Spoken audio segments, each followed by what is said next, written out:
Intanto ricordiamo che a Daniel Alex Righetto, Filippo Bugna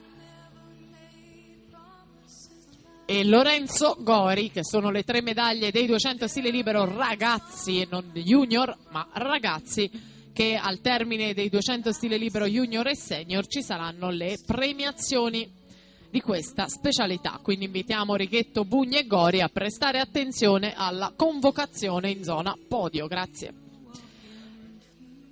Si prosegue nella sesta serie junior maschi con Samuele Ferraro, Veneto Banca Montebelluna in 2, Federico Delami Triestina in acqua in 3, Francesco Pellizzari in 4 per il Veneto Banca Montebelluna, saldamente al comando a metà gara 56 e 78 in corsia 5 nuota Luca Zanatta, Veneto Banca Montebelluna.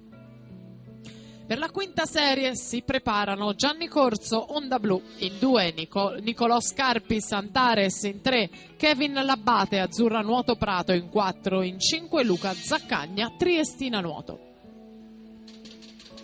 1:26,99 per Francesco Pellizzari, scritto con 2:40 e 00, atleta del Veneto Banca Montebelluna, candidato ad un bel miglioramento per vincere in solitario questa sesta serie juniores maschile dei 200 stile libero. Andiamo a vedere il suo responso cronometrico. Al tocco Pellizzari chiude in 1:57 e 37.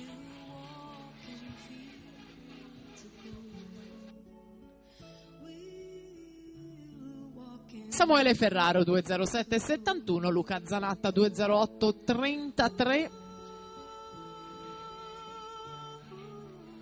Federico Delami nella vasca conclusiva per la sesta serie juniores. Ricordiamo, le gare si sono svolte fino ad ora, erano della categoria ragazzi, con la vittoria di Daniel Alex Righetto su Filippo Bugna e Lorenzo Gori. Ecco qua, con Delami che conclude.